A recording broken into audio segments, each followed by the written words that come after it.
கடத்தினாங்க அப்படின்ற மாதிரிலாம் போயிட்டு இருக்கு. அது எதனால என்ன விஷயம்னு தெரியல எனக்கு. ஜெகன்மூர்த்தி ஐயா அப்புறம் ஏடிஜிபி அவங்க அந்த சாரோட கார் வந்திருக்குன்னு சொல்றாங்க. இதெல்லாம் எங்களுக்கு தெரியாது. என்ன நடந்ததுன்னு எங்களுக்கு ஒன்றும் புரியல. நான் லவ் பண்ணோம். நான் 5 இயர்ஸ் கிட்ட லவ் பண்ணோம், கல்யாணம் பண்ணோம். அவங்க வீட்டில் பிடிக்காம மேரேஜ் பண்ணிக்கிட்டோம். அவங்க வந்தாங்க, வந்து பேசினாங்க. இந்த மாதிரி போலீஸ் ஸ்டேஷன் வந்தாங்க. நாங்களும் எழுதி கொடுத்தோம். ஒய்ஃப் போக மாட்டேன், இல்லை நான் அவங்க கூட தான் இருப்பேன் அப்படின்ற மாதிரி சொல்லிட்டாங்க. ஸோ 3 வாட்டி எழுதி கொடுத்தோம். பூந்தமல்லி ஸ்டேஷன்ல 2 வாட்டி எழுதி கொடுத்தோம். திருவள்ளூர் ஸ்டேஷன்ல எஸ்பி ஆஃபீஸ் போயிட்டு அங்கேயும் ஒரு வாட்டி எழுதி கொடுத்தோம். எழுதி கொடுத்ததுக்கு அவங்க ப்ராப்பரா எடுத்து அவங்களுக்கு கால் பண்ணி வர சொல்லி அவங்களும் ஸ்டேஷன்ல எழுதி வாங்கிட்டு தான் லாஸ்ட் டைம் அனுப்பிச்சு விட்டாங்க எஸ்பி ஆஃபீஸ்க்கும். அனுப்பிச்சு விட்டதுக்கப்புறம் நான் ஓகே ப்ராப்ளம் இல்லை, சால்வ் ஆயிடுச்சு எல்லாம் அப்படின்ற நம்பிக்கையோட நான் ஒர்க் போக ஆரம்பித்தேன். ஒரு 2 மந்த்ஸ் கொஞ்சம் ஃப்ரீயாக இருந்தது.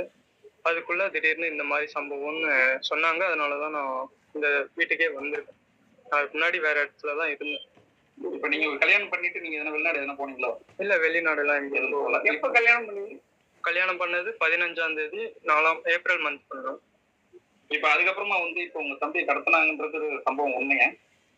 கடத்தினாங்கன்றது அதுதான் சார், இவங்க சைட்ல தான். அம்மா அவங்க அப்பா சைடுன்றது தெரிஞ்சதுனால நாங்க ஓகே அவரு பேசினாங்க இருந்தாங்கன்ற மாதிரி சொன்னாரு தம்பி. சரி ஓகே அவரு தானே பண்ணிட்டாங்க, இல்ல கேஸ் கொடுத்தோம். மறுநாள் காலையில கேஸ் கொடுத்தோம். அவங்க ஒய்ஃப் என்ன சொல்லிட்டாங்க, இல்ல அவருக்கு நிறைய மரியாதை இருக்கு, இது மாதிரி ஒரு கேஸ் எல்லாம் வாங்கிட்டு உள்ள போனா பிரச்சனை ஆயிரும் அப்படின்ற மாதிரி அவங்க கொஞ்சம் பயந்துட்டாங்க. அவங்க இல்லாம போய் பழகணும், எப்படி இருந்தாலும் பார்க்கணும் அவங்க இன்னொரு வாட்டி. அவங்க நான் போலனாலும் என் ஒய்ஃப் சைட்ல இருந்து போவாங்க, மீட் பண்ணுவாங்க, ஏதாவது ஒண்ணு இருக்கும். ஸோ அதனால நாங்க கேஸ் வாபஸ் வாங்கிட்டோம். ஆமா. அவர் எந்த ஊர் ஆக்சுவலா? அவர் தேனி சார். உங்க அம்மா சொன்னாங்க புரட்சி பாரத கட்சி தலைவருக்கு சம்பந்தம்லாம் இல்லைன்னு, அது உண்மைதானா?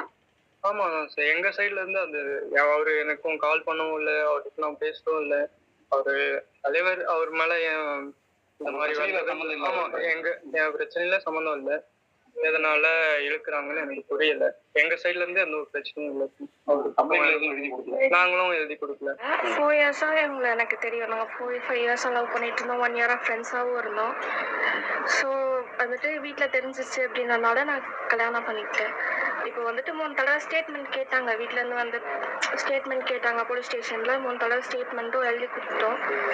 அப்புறம் திரும்பி உங்கள் தம்பியை தூக்கிட்டு போயிட்டு கொஞ்சம் காம்ப்ரமைஸ் பேசணும்னு சொல்லிட்டு பிரச்சனை பண்ணாங்க. அது என்னன்னு தெரியல. அம்மா பதட்டத்தில் அந்த மாதிரி கால் பண்ணி இந்த மாதிரி போலீஸ்க்கு இன்ஃபார்ம் பண்ணோடனே அது கொஞ்சம் கேஸ் ஆயிடுச்சு.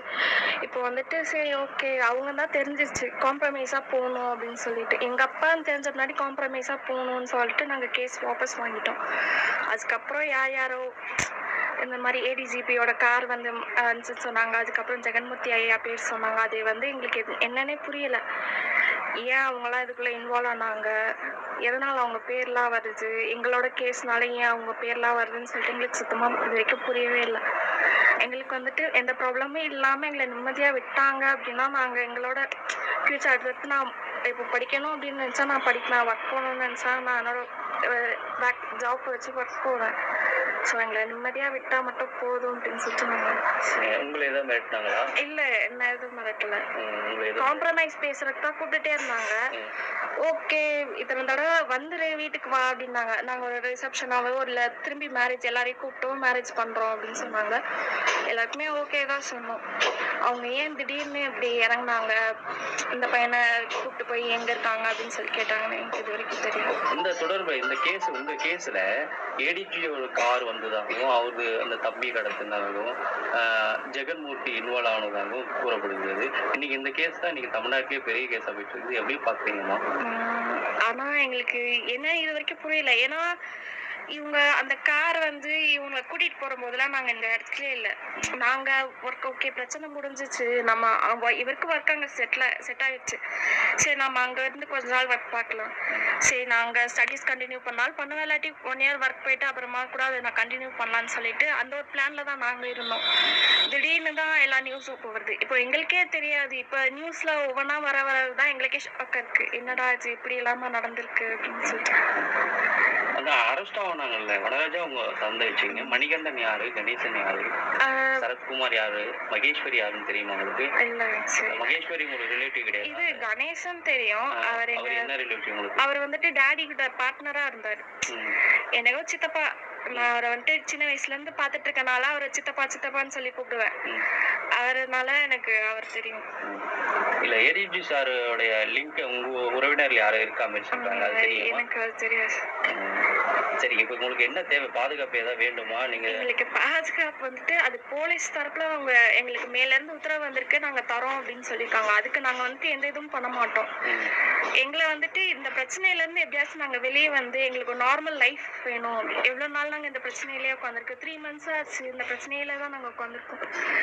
இந்த பிரச்சனை ஓரளவுக்கு முடியணும். முடிஞ்சுட்டு எங்களுக்கு நார்மல் லைஃப் வேணும். அதுதான் நாங்க எக்ஸ்பெக்ட் பண்றோம்.